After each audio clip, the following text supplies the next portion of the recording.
Hello ladies and gentlemen of the YouTube community, this is Noct from Epic Insignia, bringing you some 5.4 Warrior exclusive PTR footage. Just on the PTR, testing some new items. Mainly what we're going to be going over is some couple glyphs, and some trinkets most of all, but right away I want to show you this really cool thing I found out. Bleeds got a little overpowered. 56. 56, 27, 30, but still, those crits are gonna convert to probably a 40k crit on a geared, if not 35 to 40. That's so crazy for a bleed tick.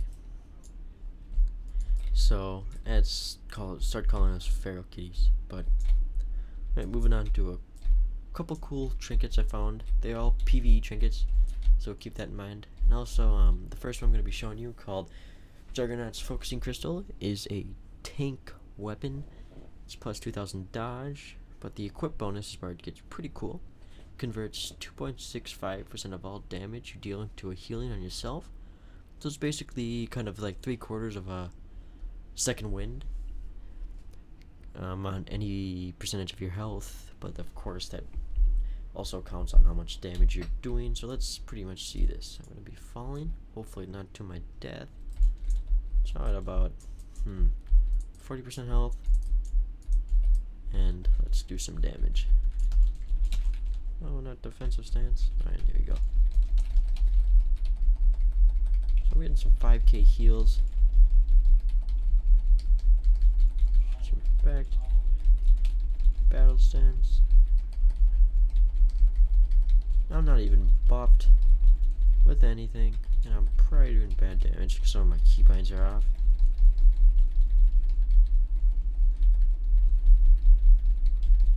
So they're small heals, but they're not that small. I could definitely see this being used in like random BGs and 1v1 duels. I don't really think I could see it in RBGs or like rated arena matches. Alright, moving on to some cool other trinkets. We got one here. It's called the Evil Eye of Galacrast. What this does, it increases the cooldown recovery rate of 6 of your major abilities by 39%, and it also has a chance to increase your strength by 11,000. But when I equip this, the only thing I really see changing, I guess it is 6 once I think about it, but the only really thing I see changing is the Avatar, Bloodbath, Stormbolt, Bladestorm, Shockwave, check. So that is 6. So your Shockwave goes down from a 40-second cooldown to a 28.8-second cooldown, which is very nice. Bladestorm goes down to a 43.2, Dragon Roar the same. Avatar goes down to a 2.16 minute cooldown. Bloodbath is 43.2 seconds. Stormbolt is 21.6 seconds, and then Recklessness is 2.16, same as Avatar. So that is also another nice cooldown. I might be using that for higher rated arenas and rated battlegrounds, just because you get the Shockwave off more, it's more CC. Get the Recklessness, gets off cooldown more often, that's more DPS. So that's another really cool thing. Another cool trinket that I saw is called Skier's Bloodsoaked Talisman. What this basically does, it has a chance to trigger a ability called Cruelty for 10 seconds. While Cruelty is active, you gain 1,175 critical strike every half second. Stack it up to 20 times. This does go off pretty quick, so it's kind of hard to time. And let's see if we can get some procs here.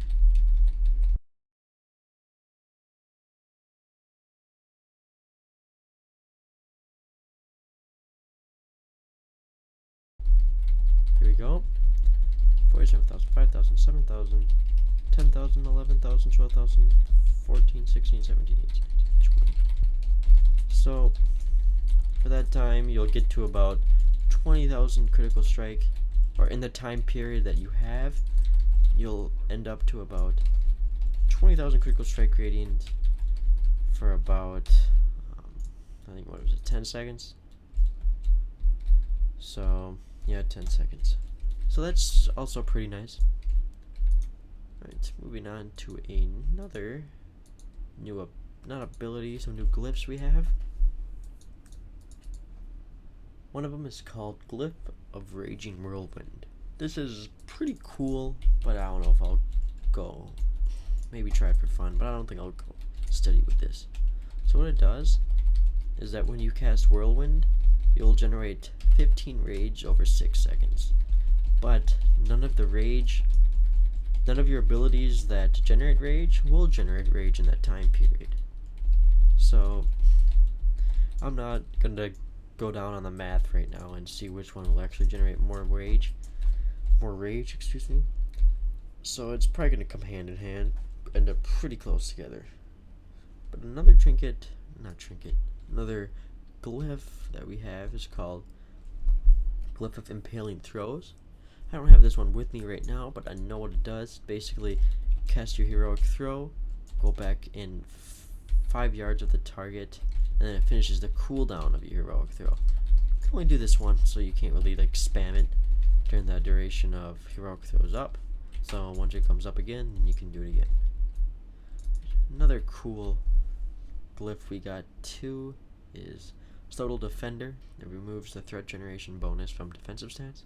So I can definitely see this working in PvE for your Arms Warriors and Fury Warriors.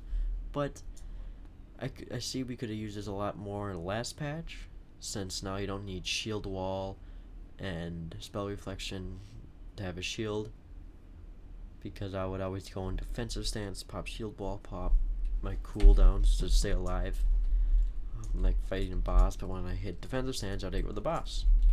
But now I don't need to use my shield to cast Shield Wall, so I don't really need to go into defensive stance. But that helps.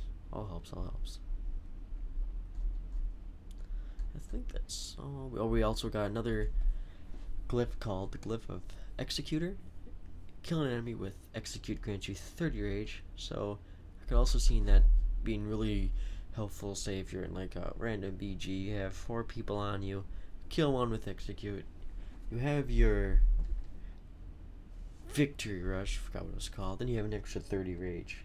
So it definitely will help you in fighting more than one situations. But that is mainly all the changes that came to Warriors right now. But I also did want to show you guys one other thing. There is, I've seen a lot of Warriors here using the 2-set bonus for the PvE set. What that basically does is that your special attacks against the target with your Colossal Smash debuff generates 5 rage. So after you do Colossal Smash, and the target takes 100% damage, or ignores 100% of the armor.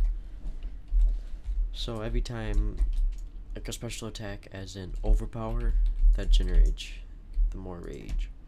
So I can show you guys right here. Build up some Overpower. I'm in defensive stance right now, so I'm not generating any rage from my auto attacks.